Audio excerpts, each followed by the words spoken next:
Afternoon. How's everyone doing? All right. Just to recap the Lafayette game, I thought it was a great win. Awesome to be 3-0, 2-0 at home. One of those wins, a Power 5 non-conference win on the road, up to 14 in the polls. I thought we improved in all three phases this past week. The areas as we deem important: scoring offense, scoring defense.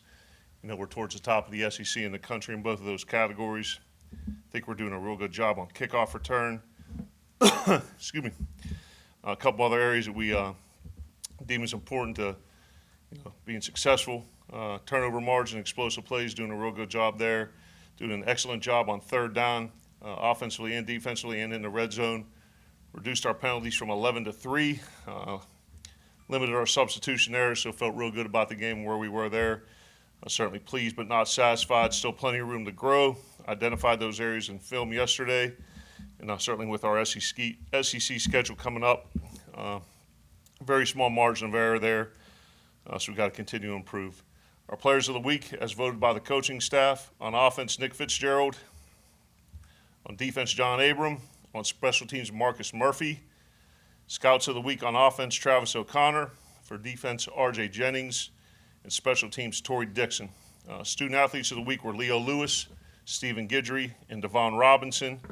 From an injury standpoint, Jamal Peters will be out for this week, and he'll be week to week. We'll see where he goes next week. And a bunch of other guys with just a couple bumps and bruises, and they will be day to day. Okay. Moving on to Kentucky, it's going to be a huge challenge for us. Obviously, Coach Mark Stoops. Have an unbelievable amount of respect for him. Gotten to know him from the SEC meetings, and another Midwest guy, Youngstown native, Cardinal Mooney, great high school there. Certainly the huge challenge, they're going to be 3-0, 1-0 with the win over Florida, so 1-0 in SEC play. And you could see by their their roster that they've recruited size, speed, length, and athleticism, and not just that part of the roster, but they've done an excellent job developing the talent and their mindset, toughness, physicality, aggressiveness, explosiveness, and right now they're playing with a ton of confidence. Offense is led by Eddie Grand, their coordinator. They're a spread team, averaging 37 points a game and 470 yards. Their best players, we believe, are the quarterback, Terry Wilson, was a transfer from Oregon, junior college kid, very dynamic, very athletic, can make plays by design or improvisation, extends plays with his feet, and does a great job there, and has really done a great job as a passer this year. So I think they're doing an awesome job with him, and certainly running back Benny Snell. His talent and production kind of speaks for itself. An all SEC player, 5'11", 225 pounds. In a lot of ways, kind of similar to some of our guys, can run between the tackles, can break it out in the open, good receiver out of the backfield. And then wide receiver Lynn Bowden, he was all freshman SEC last year, really kind of coming into his own. A guy we recruited at Penn State. We think he's, Lynn's an excellent player and provides a great, legitimate deep threat on the outside for them. Defensively, Matt House is their defensive coordinator. They're a multiple 3-4 unit, giving up 15 points and 305 yards a game. So very stout in their first three performances. Big, strong, and physical up front. Have two great linebackers on the inside that can run and make plays. Do a great job avoiding blocks, and a lot of size and length and athleticism on the back end. You think their best guys up front, are Josh Allen, number 41, kind of plays an outside linebacker, defensive end position. A lot of people projecting him as a top-round NFL talent. Jordan Jones, the linebacker, number 34, and then Mike Edwards, number 7, the defensive back. Special teams led by Dean Hood, and they had 3 block kicks and I believe a blocked PAT blocked field goal, 3 block punts and a blocked field goal last year. So certainly, that's something we're going to have to be ready for, and all the looks that they give, and they also have a couple dynamic return men. Keys to victory, as always, will be how well we prepare, how hard we play, and how well we execute. One play at a time in the championship standard. Excited to get into SEC play, first one on the road, and it's going to be a great challenge, and we're going to be ready for it. Any questions?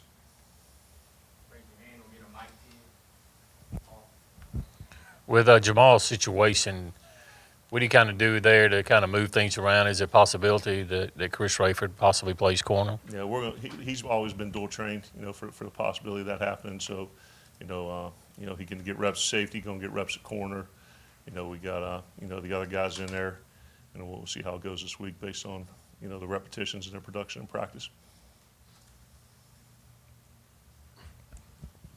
There's a conversation around college football about the man downfield penalty and how RPOs kind of play into that. Where do you stand on that, on the rule, how it's enforced, et cetera? Where do I stand on the rule? Well, we're an RPO-based offense, so I believe that the rule is pretty clear on the legality of it, and the refs call it as they see it. So a lot of people are doing it. I believe we had one called last week. So that's kind of just where college football is right now. Not sure how much film you watched last year of Elton Jenkins, but obviously he did well this past weekend. What's your thoughts on his play so far and how he's been able to handle the center position? He's doing awesome. Obviously, the SEC Offensive Lineman of the Week.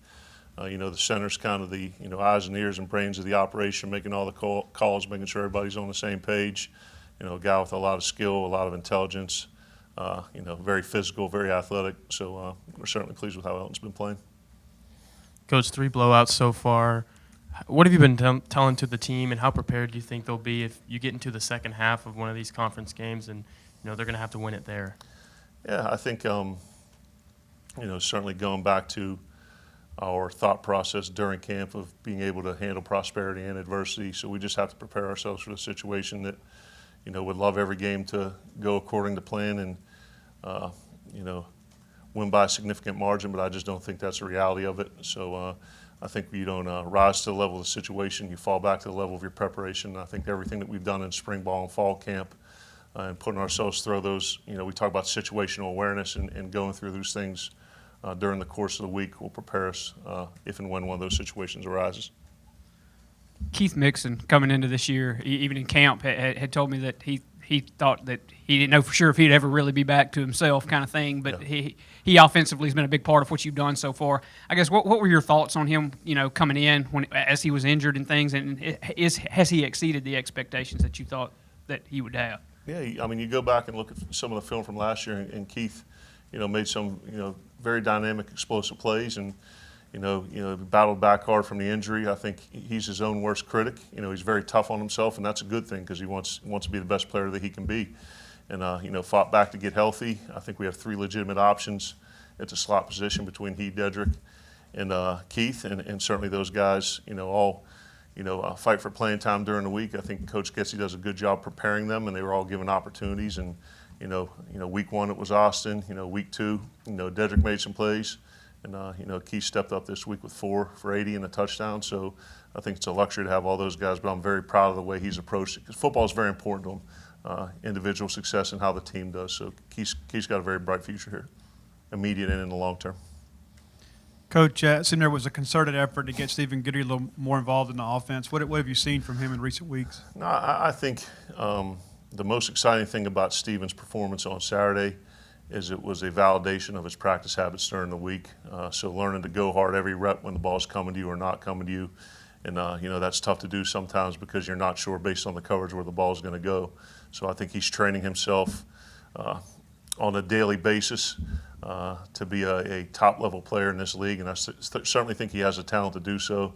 And he was very fortunate to have his number called and make a bunch of plays. And I think he's just going to get better and better as the weeks go on.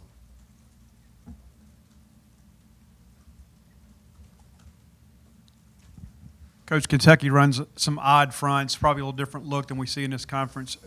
How do you kind of prepare for that? Does it change your alignment at all? Yeah, they do some front wise a little bit. It's a little similar to what Louisiana did. 3 down front with some 4 eyes and 41's kind of the rush backer to the boundary, and he's a real athletic, long, physical guy. He's a guy that we got to be certainly aware of. But really, it doesn't change the plays necessarily. It changes some of the blocking rules, and some of the angles. When you talk about the run game, where can you find your best numbers? Where are the angles for the linemen to block them most effectively? And where can you get your guys into open space and grass? So I think more than anything, it changes the angles more than the numbers. It was a bit of a slower start against Kansas State, and how much of that had to do with being on the road, and what did you guys learn from those road experiences that you'll take into this week? I think it was a learning experience for all of us when I say a new program, a new coaching staff, going on the road with the team for the first time. in particular, I think that one was a little bit different because we had we had a 6:30 kickoff where you have your Friday meetings, you're waiting in the hotel all day, and then kickoff doesn't come till later. And there you're flying out there having your meetings. You wake up, have breakfast, and you blink your eyes and it's kickoff. So hopefully that's something that will be adjusted to moving forward. I think maybe I don't want to. There's two things: excuses and reasons. I don't want to make an excuse, but that could have played a part in it. And hopefully we're doing a good job as a staff, making sure the kids are adjusted to that schedule. With this being another 6:30 kickoff, we'll be waiting around a long time on Saturday again. So we'll utilize that time wisely. This defense had a lot of success against Benny Snell last year. Do you take a look at that on film to try to, when you get ready for that, and how do you prepare for a team that relies on the running game so much? Yeah, I watched all the games from last year, so saw that one when I initially got here. But I think Coach Shoup and his staff do a real good job exhausting all the possible scenarios and ways to bottle up a guy like that. And he's a guy that I think you're looking for. I don't know if you're necessarily going to stop him. You're just looking for ways to contain him because he is talented. I think their offensive line averages over 315 pounds across the board. And another team like us, who I think prides themselves on their physicality and their effort and how hard they play. So I think that's something that you see across the board with Kentucky. So like with any great back, you got to make sure you have great gap integrity. You got to make sure a great job of your gang tackling and getting a bunch of hats to the ball. And with this guy, with how physical he is, and guys bounce off tackles, you can't be on the edge of him because if you're going to arm tackle, he's going to run through it. Coach, so much winning tradition within this matchup. How do you kind of, coming in for that first year, separate that and just focus on it being another game you have to win on the road? You mean historically our win-loss record against Kentucky? Yeah. Yeah, we look at it as I mean, it sounds cliche, but it's a bunch of one-game seasons, and told them, last week doesn't matter this week relative to the Louisiana game, and last year doesn't matter this year relative to the 45-7, I believe was the score. So, that's last week's game's not going to have any bearing on the outcome of this one, nor is last year's game against them. So, it's every year is a new team, and they're playing with a ton of confidence, and rightfully so. They've done a great job in all three phases. So, I think the kids are wired in. They're excited for SEC play to start, and I think we'll have a great week of preparation.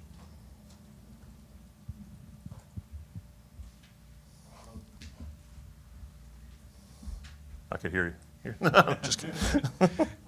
When Jamal went out this past week, what did you see from those younger corners that came in and filled in for him for the rest of the game? No, I thought they did a good job. Coach Buck does a good job, during the course of the week, getting those guys work at field and boundary corner. And at the end of the day, there's just you got to know the call, and it's a bunch. It's several different techniques. You're cloud, you're press man, and you're an off corner or you're an off third, and I think and they did a good job of run support too. So I think it's not just the guys that had to replace Jamal because of the injury, but because it was one of the games we had earmarked to get a bunch of the young guys in. I thought because of the nature of the game and the score, it was good to see those young corners get in and a bunch of guys across the board get in and get some playing time. Hey, Joe. Kylan went out in the game. Do you have a health update on him? And also Greg Allen. I think he came back in, but is he good to go? Or are both those guys good to go? The Greg would be new. That'd be new to me. Oh, okay. I was watching Greg's the game good. yesterday. Yeah, you and make they me mentioned nervous. something. I thought you knew something I didn't. No, Greg's good, but Kylan's day to day, a lower body. He's dinged up. He went through practice yesterday. Today's his off day, so we'll see where he's at with the training staff tomorrow and anticipate him being ready to roll. Talking about Kylan and Aries, obviously you talked in postgame about how good a 1-2 punch that is. What kind of goes into your decision making as to when you have two backs like that with Aries and Kylan, who's on the field, that sort of thing, just playing with two dynamic backs like that? What goes into those decisions? It's not necessarily. It's hard to. You can't put them in by play, so that'd be one thing that's difficult. But a lot of it is judged by how they've done during the course of a week in practice. And, we set a rotation, and then from there it can really go, the way the flow of the game dictates. And I think something that, was very valuable for Aries this week, in addition to his carries on first and second down, is his experience as a protector on third down, particularly in medium plus situations where, Collins improved in that area, but Aries has been in the game and seen a lot of those situations, the pressures, the blitz pickups, and things like that. So, it's great to have two guys like that, and really more than anything, it's probably feel of the game as opposed to, a predetermined, dispersal of the carries. after going back and watching some of the film, did you see any instances where you saw Nick kind of stay in the pocket and other times he might have run in the past? And did you, after watching the film, do you think that he felt more comfortable? I think he did. I think I don't think he necessarily had happy feet against Kansas State, but he wasn't necessarily the term I use is quiet feet, and his feet were a lot more quiet in this game. And I think that's falls in line with the thought process of him knocking some of the rust off and just getting back again. And you could say that the injury's not a factor, but if anyone, obviously everyone's seen it, something of that nature for a guy to come back from that and feel comfortable. Standing in or against a rush when really, you're defenseless. He's, I think he's going to continue to get better and better in every week. And I think, there's a fine line, but I think he also has a great knack and feel and awareness for when the pocket's collapsing and he's exhausted his progressions and there's no longer a option to throw the ball, extending plays and scrambling. I think he had a couple key scrambles on third down during the game.